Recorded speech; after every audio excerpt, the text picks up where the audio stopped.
as an oncology nurse, what was it like hearing that you had cancer?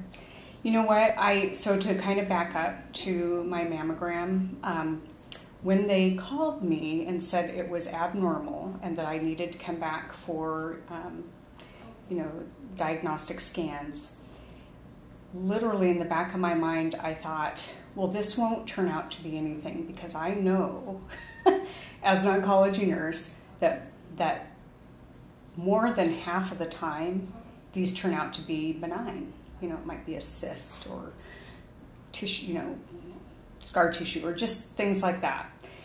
I do not have a strong family history for breast cancer, and you could not have convinced me on that day that it would turn out to be breast cancer.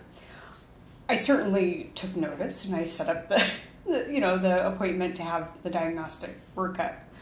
But with my background, I couldn't feel anything. I thought, well, this will turn out to be benign, and I quite frankly was not that concerned. Again, I did the right thing. I scheduled the follow-up appointment, and with every step along the way, because everything kind of turned out worse and worse and worse, because it turned out that I actually had cancer in my lymph nodes as well, which was a total surprise.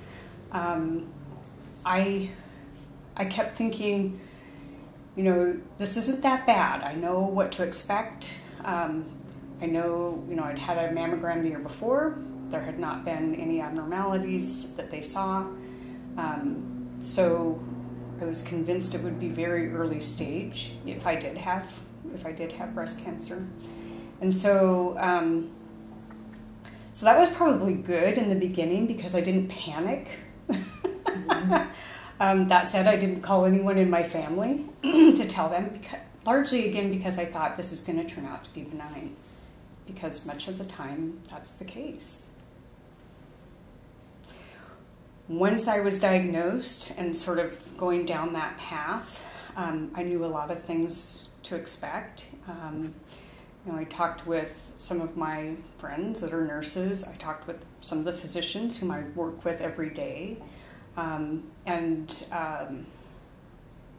was never frightened over it, maybe a little upset, and I think that that's very normal, but it didn't frighten me, and I knew, like I said, I knew what to expect.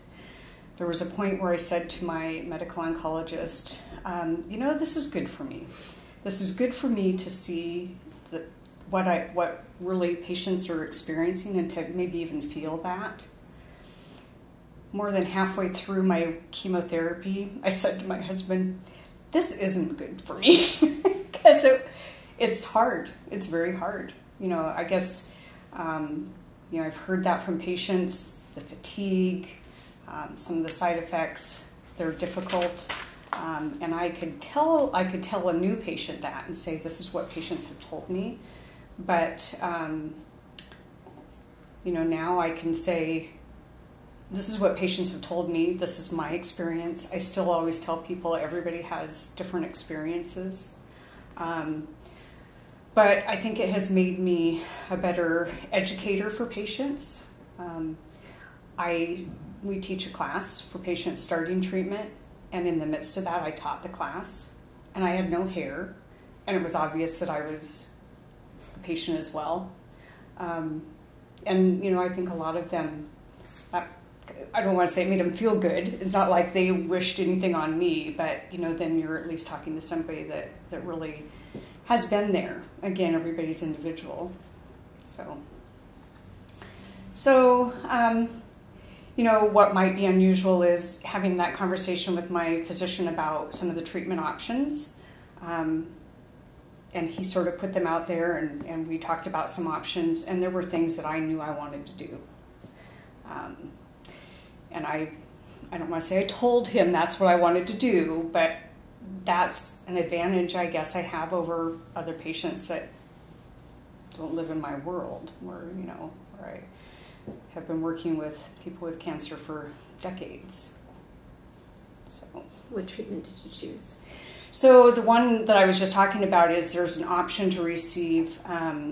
So I had what's called dose dense AC, which is adriamycin Cytoxan. I had that for 4 treatments, and that's every 2 weeks. And then I had 12 weeks of Taxol, which is every week. And what was offered to me was we could do that, every 2 weeks and shorten that up. But one of the things that I had read and am aware of is that with Taxol, people can get numbness and tingling in their hands and feet. And if it's given weekly, there can be, less of a risk for that.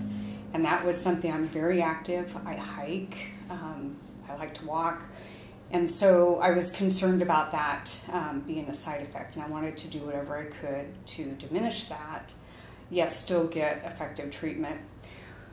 The trade-off for that is that you have to do it every week. You don't get a break. And that gets really hard. Every single week for 12 weeks.